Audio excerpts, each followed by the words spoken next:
The monitor beeped steady, too steady, like it was trying to lull me into trust, into silence. But my eyes weren't on the screen. They were on her hand. It moved slowly, gently, as if she were adjusting the blanket. But the wallet wasn't under the blanket. It was on the tray beside me, and her fingers didn't hesitate when they pulled the card out, didn't even glance at me. I watched it disappear into her purse, while the monitor kept beeping like a lie. Before we continue, please subscribe to the channel and let us know where you're listening from in the comments. My name is Ellis, I'm 65 years old, and this is what really happened. It started with a fall. Nothing heroic. Just me reaching for the light switch in the dark. Missing, landing on my right side hard enough to crack a rib, maybe more. The pain didn't come right away. That's how I knew it was bad. By the time the ambulance got me to St. Francis Medical Center, I was fighting for breath. 2 cracked ribs, fluid in 1 lung, heart rate irregular. They admitted me under observation, not ICU, but not just rest and go home, either. The nurse clipped a heart monitor to my chest, checked my blood pressure, asked if I had family to call. I told her yes, but I wish I hadn't. Marla showed up 3 hours later. My daughter, my only child. She smelled expensive, like she'd walked through a boutique instead of a parking garage. Dad, she said too brightly, you scared the hell out of me. She kissed my forehead, sat down, pulled the visitor chair close, but her eyes flicked to the tray table, to the wallet I'd asked the nurse to leave beside me. I smiled anyway. Did you come from work? Mm-hmm. She peeled off her blazer, revealing a silk blouse underneath. Had to push a meeting, but it's fine. She leaned closer. What did the doctors say? Couple of rib fractures? Some fluid buildup?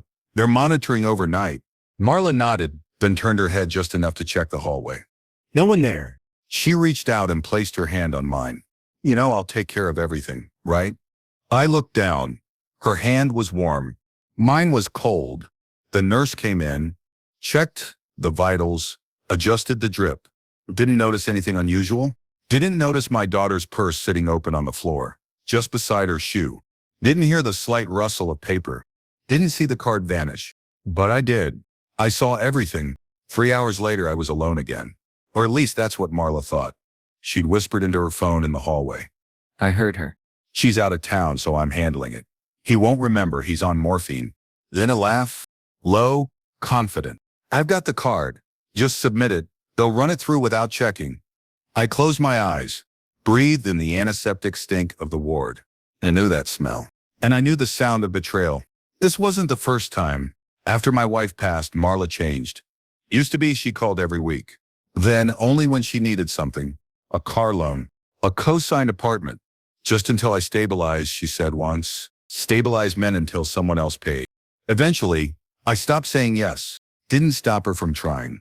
But this, using my medical emergency to file a fraudulent claim, that was new and stupid. Because what Marla didn't know was, I'd been ready for something like this. 6 months earlier, after a different hospital scare, one that cost me more in billing errors than treatment, I'd locked my insurance account, fraud alert, notarized. All claims over $500 required direct confirmation. The hospital had the instructions in their file. I made sure. But I didn't say anything when Marla took the card. Didn't stop her. I needed her to move first. The morning nurse came in around 6:45 a.m. She handed me a clipboard. Billing update. We've submitted pre-clearance for your treatment overnight. I took the paper, scanned the form. There at the bottom. Someone had signed my name. Shaky, but familiar. Except I hadn't held a pen since the fall. Who authorized this? I asked. The nurse frowned. It says your daughter? I handed it back. Said nothing. But inside, I was already moving the next piece. Marla came back at lunch. She brought coffee, bagels. She smiled like she'd just saved my life. They said your vitals are stable. I nodded. They also said billing's been submitted. She didn't flinch. Yeah, I helped speed things along. Hope that's okay. Her smile twitched. Just a little. They said I could sign for you. You weren't in any condition. I raised my eyes slowly, looked right at her. And you're sure that's what they said? Marla tilted her head. Of course. A lie. Clean, practiced, but still a lie. That night I made a call. Not to the hospital. To someone else. My nephew, Alan, insurance fraud investigator. He owed me a favor. I gave him the date, the form, the signature, told him I didn't sign anything. He said, send me a photo of the form. I'll handle it. I did, and waited. The next morning, the beeping started again. But this time, it was faster. A nurse entered briskly. We need to update your intake. The billing office flagged your file. I nodded. I'd like to speak with the supervisor. Within an hour, a man in a gray jacket walked in. Hospital legal. He had the form in his hand. Mr. Holloway, he said, did you authorize this signature? I looked at the line, then back at him. No. He looked grim. Then we'll need to escalate. There's a possible forgery claim. HIPAA violation. I said nothing. Just waited. 2 hours later, I heard her voice. Outside the door. Excuse me, what do you mean denied? I'm listed. He's my father. Then the click of heels. The slap of a folder hitting the desk. Someone whispered, she shouldn't have signed. Another voice, the investigator's on his way. And then, silence. No more beeping. Just silence. But this time, it was mine. And I owned it. The smell hit me before she even entered. That sharp blend of expensive perfume and panic sweat. She always wore the same perfume. Something floral. Too sweet. Too strong. But now, under the artificial hospital air, it clung to her like desperation. Marla walked in holding a coffee cup. She didn't bother sipping. She smiled. Lips tight, shoulders squared. But her eyes didn't land on me. They were scanning the corners, looking for ears. Hey, Dad, she said too casually. They gave me some paperwork to drop off. Just intake corrections. No big deal. She reached for the tray where the folder now sat unopened. I didn't move. They said you might be tired, she continued. That it's fine if I handle it, like yesterday. I watched her fingers hover near the folder. Then I spoke, quiet and slow. They already processed yesterday's forms. Marla, her fingers paused. Processed? She repeated. I nodded. Billing. Legal. Even Alan got a copy. Now her head jerked up. Her voice dropped. Alan? Ellen? Your cousin. The one who works for Blue Mark. Her coffee cup tilted. She caught it barely, but the splash had already hit her wrist. Dad, she started, but I leaned back. You forged my signature. She blinked. I stole my insurance card. Still silence. And you tried to file a claim for procedures I never had. Her lips parted, a gasp or a retort. I'll never know. Because the door opened before she could speak. And Alan stepped in. He didn't look like much. Just a guy in a checkered shirt and slacks, carrying a leather binder. But to Marla, he might as well have been the Grim Reaper. Miss Holloway, Alan said politely. I'm here on behalf of Blue Mark's Fraud Prevention Unit. He set the binder on the side table, opened it, pulled out the photocopy. Form 9092, the one with my name at the bottom, written in Marla's neat practice loops. This document was submitted yesterday. Alan said, under your father's name, for authorization of treatments totaling $12,480. Marla didn't speak. Alan continued. The problem is, Mr. Holloway's account was flagged for direct confirmation only, and the signature here doesn't match verified records. She finally spoke too fast. What? They told me I could sign for him. He was on medication. He wasn't even coherent. Alan tapped the top of the page. There's a witness line here. It's blank and a timestamp, 1446 yesterday. At that time, Mr. Holloway's nurse recorded full cognitive awareness. She turned to me, jaw tight. Dad, say something. I didn't. I just turned my face toward the window. Let the cold morning light fill the silence. They took her into the hallway. Voices rose, then dropped, then rose again. I didn't strain to hear. I didn't need to. The smell of her perfume still clung to the sheets. The reminder was enough. The nurse came in not long after. Would you like us to note any restrictions on future visits? She asked gently. I didn't answer immediately, but eventually I nodded. Just until discharge. 2 days passed. Alan called again. She'll be flagged across all providers, he said. Internal alert, plus legal notification. If she tries to file anything else, it goes straight to fraud response. What about charges? She's lucky it was family, he said. If you don't press, they'll just blacklist her quietly. But if she tries it again, he didn't finish. He didn't need to. I went home 3 days later. The house was quiet. No balloons. No signs. No Marla. But I didn't mind.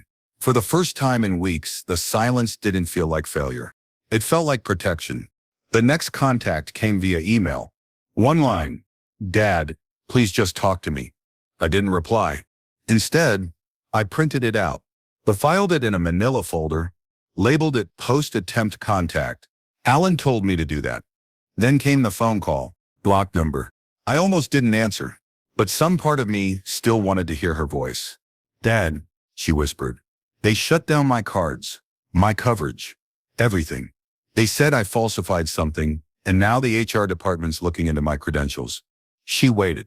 I didn't speak. Her breath cracked. I didn't think it'd go this far. I thought maybe if I covered the costs, I could make it look like I helped.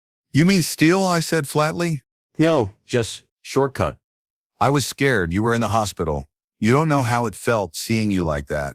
I paused. You weren't scared, Marla. You were calculating. The silence on her end burned. Then are you going to press charges? I didn't answer, but I didn't hang up either. She finally whispered, I'm sorry. Then the line went dead. Weeks passed. I returned to the hospital for follow-ups. Nothing serious. They treated me like glassware. No more forms handed casually. Every interaction required my ID, my signature, my face. The billing clerk smiled the first time she saw me again. We're adding new security layers because of you, she said cheerfully. I nodded. Didn't say thank you. Because it wasn't a compliment. It was a scar. Then came the certified letter from Marla's HR department. They'd found inconsistencies in her insurance filings from the previous year. One of them matched a different patient's billing code. Attached was a copy of her resignation email. Voluntary, but clearly negotiated. Alan called me a few days later. She's off the radar, he said. She won't be able to get coverage under her name for a long time. And even then, high-risk flag. I said good. He hesitated. You okay, Ellis? I looked out the window. The sunlight hit my kitchen tiles just right. It was quiet again, but not hollow, just still. I'm fine, I said, and for the first time, I almost meant it. She reappeared 6 weeks later. Not in person, not by phone, but on my front porch, a manila envelope taped neatly to the door, like a forgotten flyer. I opened it with the side of a butter knife. Inside, the handwritten letter. 4 pages. No greeting, no sign-off, just line after line of shame, excuses, and something that looked like regret. I never planned to go that far. I just wanted to help, but I didn't have any other way. I miss Mom. I miss you. Can we talk? I folded it, placed it back in the envelope. Didn't tear it up, didn't respond, but I kept it. Because someday, I might need to remember how far she'd gone, or how far I had. A month passed, no contact. Then, just as spring began to shift the air, warm days, pollen in the breeze, a new voice called. I was standing on the back porch clipping dead leaves from the potted plants. My ribs still ached when I twisted, but it was healing. The phone rang once, twice. Then I heard it. Mr. Holloway, this is Natalie. I work at Gracewell Medical Billing. I think we may have something you should see. She met me at a small cafe near downtown. Professional, mid-30, clipboard and messenger bag. She laid out 2 sheets of paper, copies of invoices submitted under my policy. Same provider ID, same account number, different patient names. One of them, Merla's address, different last name, falsified first name. She tried to re-enroll under a different ID, Natalie said quietly. This went through a sub-provider connected to an urgent care clinic. They caught it when your original fraud alert pinged our system, and the other, possibly a shell. We're still tracing it. I felt the old pressure behind my eyes. Not tears. Focus. I nodded. Do what you need to do. Natalie hesitated. There's something else. She tried to bill for a specialist visit cardiology. Out of network, it would have triggered an audit. She slid the last page forward. And there it was. A forged referral note, this time with Alan's name. Typed. Sloppy. Misspelled title. I exhaled through my nose. That was her mistake. And her final one. I made 3 phone calls. One to Alan. One to Blue Mark. And one to a local attorney named Carla Price. Carla specialized in family financial abuse. She didn't flinch when I explained everything. Didn't ask if I was sure. Didn't suggest mediation. She asked for documents. I gave her folders. She asked if I wanted prosecution or prevention. Both, I said. Carla nodded. Then let's start with the revocation. Within 2 weeks, Marla was served. At her temp job, Alan called to tell me his friend in admin watched the whole thing. She opened the manila envelope thinking it was an interview request. Instead, it was a revocation of power of attorney, stamped, certified, and officially filed with the county clerk. Also included, a cease and desist from Blue Mark's legal team, and a notice of financial discovery pending for insurance-related misconduct. Alan told me her hands shook, that she sat down hard in the lobby chair and didn't move for 10 minutes. But I wasn't there. Didn't need to be. I had moved beyond confrontation. This wasn't about punishment.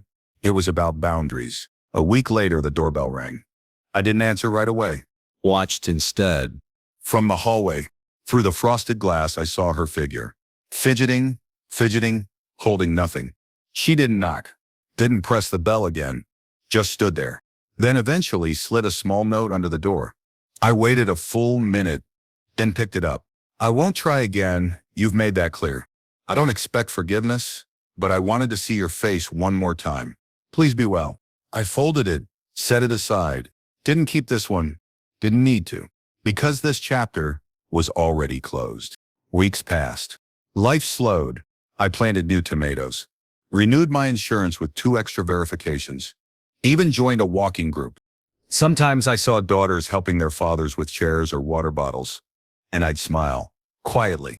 Not because I missed it, but because I remembered what it cost, and how peace always comes after truth. Then came the final act, not from her. From the hospital itself, they called a small press conference. New fraud policies, transparency upgrades. I wasn't meant to attend, but Natalie invited me, just as a guest. I sat quietly in the second row, anonymous, watched. Then the speaker paused, cleared her throat. We'd like to thank one patient in particular. His quiet courage helped trigger an investigation that's since changed the way we protect every account. The room clapped. No one looked at me. That was the best part, because revenge doesn't always look like drama. Sometimes it looks like silence, restored. The next time I saw her, She was on TV. not front and center, not a mugshot either. Just a blurry figure in the background. A local news report about data breaches at an urgent care chain. A woman in a blue coat, walking quickly, head down, no name mentioned. But I knew that walk, knew that coat. Marla had always favored sharp colors. She liked to be seen until the moment it cost her something. I watched it twice, not out of grief, but to etch it in memory. Later that week, Alan sent me an email. Subject: update on our favorite fraudster. Attached were the internal notes from the investigation. Blue Mark had finalized the case. 2 flagged entries, 1 formal report, no charges filed at my request. But she would never be allowed to hold power of attorney again. Not for me, not for anyone. And her name now triggered red flags across 7 insurance networks. She's invisible on paper now, Alan had said. No cards, no authority, no access. And still, I didn't feel triumph. Just quiet, clean, almost like a slate wiped down with a final stroke. One afternoon in the early hush of summer, I received an envelope. No return address. Inside was a single photograph. Old, faded, me, Marla, and her mother. Taken during one of our camping trips. I think it was '97. Marla's face covered in marshmallow. My wife's arms slung around both of us. On the back, written in pen, "We were happy once." No other note. I stared at it for a long while, then placed it in the drawer with my insurance files.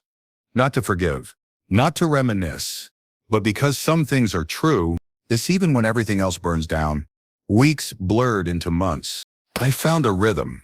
Grocery runs, medical checkups, letters from Carla confirming the asset freeze was intact. Then one day, Natalie from Gracewell invited me for lunch. We'd stayed loosely in touch, professional distance, but friendly. She had updates on internal policy and something else.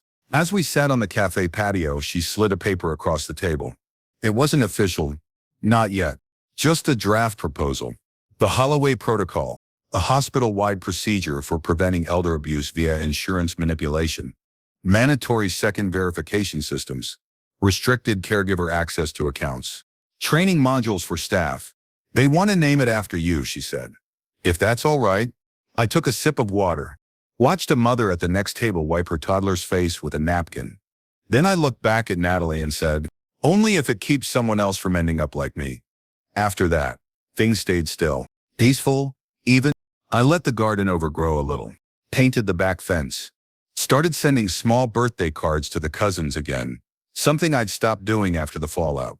Each card I signed, from Ellis. Still kicking. And that was true. I was still here. Still whole. Even if the pieces looked different now, Marla never came back. Not really. No calls.